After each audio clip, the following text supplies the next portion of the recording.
Friends, how are you? You are welcome to English Masti with Saucer class and you are enjoying English class by Saucer. Dear students, आज की class में हम लोग use of it पढ़ेंगे। Very special और विशेष प्रकार की class आज आपके सामने शेयर करने वाले हैं। डियर स्टूडेंट्स, इट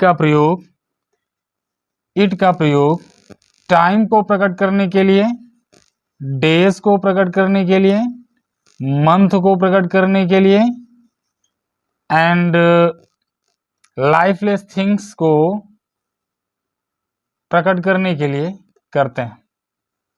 अर्थात ध्यान देने की बात यह है कि टाइम क्या है, टाइम समय 2 बजा है, 4 बजा है, 5 बजा है, इस तरह से इसको हम एक कैलकुलेशन में ले लेते हैं। एक ट्रिक के आधार पर समझेंगे कि जैसे इट शब्द होता है, इट का मतलब होता है यह, और यह अर्थहीन भी होता है।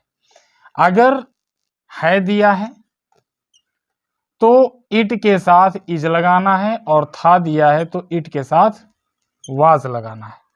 अंडरस्टैंड? अब इसके बाद जैसे कोई भी टाइम दिया है, जैसे 2 बजे हैं, 2 डेज का मतलब संडे, मंडे, ट्यूसडे, वेडनेसडे, इस तरह से मंथ जनवरी, फरवरी, मार्च, अप्रैल, इस प्रकार से लाइफलेस थिंग्स में आएंगी निर्जीव वस्तुएं। It is a book, it was a pen, it is a mobile, it is a black board. In this way आप इनका इस्तेमाल कर सकते हैं। जरा एक एग्जांपल देखते हैं। जैसे 2 बजे हैं तो इसका अनुवाद क्या होगा? समय प्रकट कर रहा है तो it is 2 o'clock, it is 2 o'clock। Dear students, आसानी समझ में आ गया।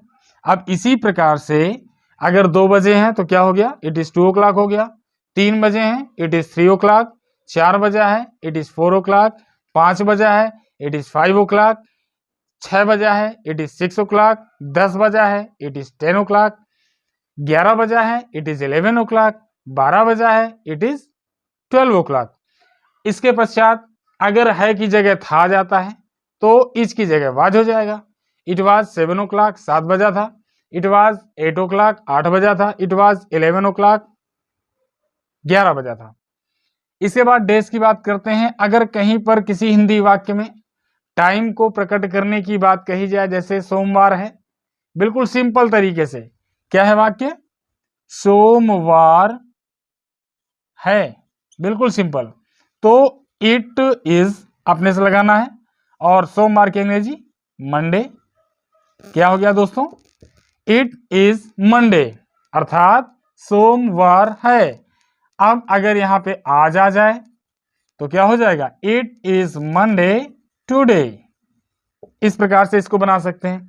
अब इसी वाक्य के आधार पर अन्य वाक्यों को बनाने का आप लोग प्रयास कर सकते हैं। कैसे कर सकते हैं? जैसे आज सोमवार है, it is Monday today.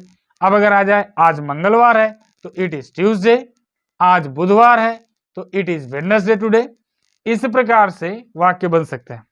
Month की बात करें, मंथ में जैसे जनवरी है, इट इज जनवरी। फरवरी है, इट इज फरवरी। मार्च है, इट इज मार्च। अप्रैल है, इट इज अप्रैल। मई है, इट इज मई। जून है, इट इज जून। इस प्रकार से आप इसको कवर कर सकते हैं। कभी कभी वाक्य बनाते वक्त आ जाता है सन 1990 था, सन 1990 था, अर्थात 1990, सन 1990 था। यस डियर स्टूडेंट्स, अब इस वाक्य को हमको बनाना है अंग्रेजी में, तो बिल्कुल सरल है। क्या बन जाएगा? इट बन जाएगा, समय है, सन क्या है? समय है, तो इट वाज 1990, इस तरह से बन जाता है। जैसे 2020 चल रहा है तो इट इज 2020, 2023 है, इट इज 2023। यस, इस प्रकार से इसको बना सकते हैं। टाइम में थोड़ा कुछ मीनिंग्स हैं। जैसे कभी कभी वाक्य में आ जाता है हाफ फास्ट। हाफ फास्ट कभी कभी हिंदी वाक्य में आता है साढ़े। क्या आता है बच्चों? साढ़े दोस्तों। तो इसको बिल्कुल सिंपल तरीके से हाफ पास्ट लगा देते हैं। अगर आ जाए पौने तो लगाएंगे उससे पहले क्वार्टर टू। अगर आ जाए सवा तो क्या करेंगे क्वार्टर पास्ट। यस, अर्थात साढ़े दिया हो तो हाफ पास्ट लगाएंगे, पौने दिया है क्वार्टर टू लगाएंगे, सवा दिया है क्वार्टर पौने दिया है सॉरी दोस्तों तो क्वार्टर टू लगाएंगे, और अगर सवा दिया है तो क्वार्टर पास्ट लगाएंगे। क्लियर, समझ में आ गया बच्चों? जी हाँ। आगे देखते हैं। अब डेज हो गया, टाइम हो गया, इस तरह से वाक्य बन जाते हैं। और इसके पश्चात अब कभी कभी वाक्य में इस तरह के वाक्य आ जाते हैं कि सुबह हो रही है। यस, इसमें देखिए क्रिया नहीं दी है लेकिन नाउन दिया है, क्या है, सुबह हो रही है। इस प्रकार के वाक्यों को बनाने का बेहद सिंपल तरीका, नियम क्या है, जब कोई चीज नेचुरली रूप से स्वयं से घटित हो रही हो। कैसे? जब कोई चीज स्वयं से नेचुरली रूप से घटित हो रही हो तो वहां पर इट इज गेटिंग क्रिया का इस्तेमाल करते हैं। It is getting morning. Yes, it is getting morning, अर्थात इसी प्रकार से जैसे सुबह हो रही है तो बन रहा है इट इज गेटिंग मॉर्निंग, शाम हो रही है इट इज गेटिंग इवनिंग, और रात हो रहा है तो इट इज गेटिंग नाइट, अंधेरा हो रहा था इट वॉज गेटिंग नाइट। अगर है दिया है तो आप इज लगाएंगे, था दिया है तो वाज लगाएंगे। समझ रहे हैं? अगर है दिया है तो इज लगाएंगे और था दिया है तो वाज लगाएंगे। इसके बाद हम अगले रूल की चर्चा करते हैं। बेहद चंद मिनट में आपको ये रूल समझाने वाले हैं। देखते हैं, जैसे कभी कभी हिंदी वाक्य के अंत में आ जाता है ना बेकार है। यस, जैसे आ जाता है कि धूम्रपान करना बेकार है या दिन में सोना बेकार है। इस तरह के वाक्य, अर्थात यहाँ पर कोई क्रिया से संबंधित शब्द आ जाता है तो जैसे क्रिया क्या हो जाएगी, सोना बेकार है। यस, सोना बेकार है, ये वाक्य बन गया। अब इसमें लगाएंगे दिन में, वाक्य बन के क्या तैयार हुआ, दिन में सोना बेकार है। तो इसका बन जाएगा इट इज बेकार है, useless. Yes, it is useless. अब इसके बाद जो वर्ब है, इस वर्ब का आईएनजी रूप लगाएंगे तो हो जाएगा sleeping. It is useless sleeping. कब? दिन में, at day. Yes, at day. समझ में आया दोस्तों? अगर किसी वाक्य के अंत में ना बेकार है दिया हो तो वहां पर इट इज यूजलेस और जो क्रिया दी है उसका आईएनजी रूप लगाते हैं। इसी प्रकार से कोई भी वाक्य हो, जैसे गहरे पानी में नहाना बेकार है, it is useless bathing in the deep water. It is useless bathing in the deep water. बारिश में घूमना बेकार है, it is useless walking in the rain. It is useless walking in the rain. Yes, ये समझ में आ गया होगा आपको। और अब इसके पश्चात आगे की बात करते हैं। एक छोटा सा रूल और है, इसी में जोड़ देते हैं और आप लोग इसे आसानी से समझ पाएंगे।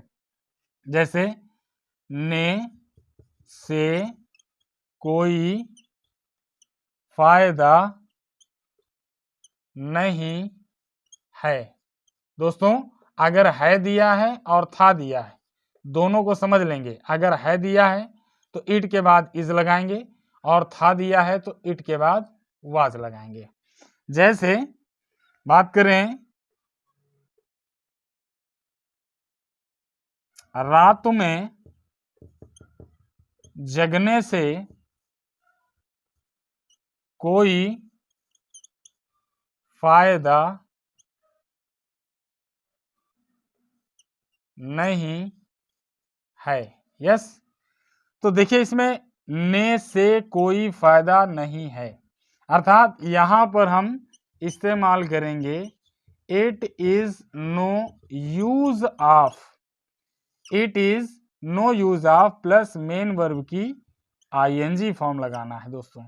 तो देखिए ने में से कोई फायदा नहीं है, तो क्या बनाएंगे, है दिया है तो it is no use of waking in the night.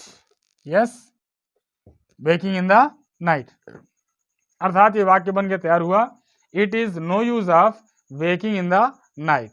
इसी प्रकार से कोई भी सेंटेंस हो उसका बार बार रिपीटेशन करके आप उसको बना सकते हैं। और प्यारे बच्चों, और एक वाक्य देखते हैं, जैसे गर्मियों में स्वेटर खरीदने से कोई फायदा नहीं है। गर्मियों में स्वेटर खरीदने से कोई फायदा नहीं है, तो इसका मतलब क्या होगा अनुवाद, it is no use of buying sweater in summer. इसी तरह से गर्मी में हीटर चलाने से कोई फायदा नहीं है। गर्मी में हीटर चलाने से कोई फायदा नहीं है। It is no use of blowing heater in summer. जी हाँ दोस्तों, इस प्रकार से वाक्य बना सकते हैं, बिल्कुल आसान तरीके से। प्यारे दोस्तों, ये वीडियो आपको कैसी लगी आप हमें कमेंट बॉक्स पे जरूर बताइए, हम आपके कमेंट्स का इंतजार करेंगे दोस्तों। ये इंग्लिश मस्ती विद साहू सर क्लास में आपका स्वागत है। आप वॉच कर रहे हैं, आपके कमेंट्स हमें बराबर प्राप्त हो रहे हैं और ये कमेंट्स हमें प्रेरणा देते हैं। धन्यवाद, जय हिंद।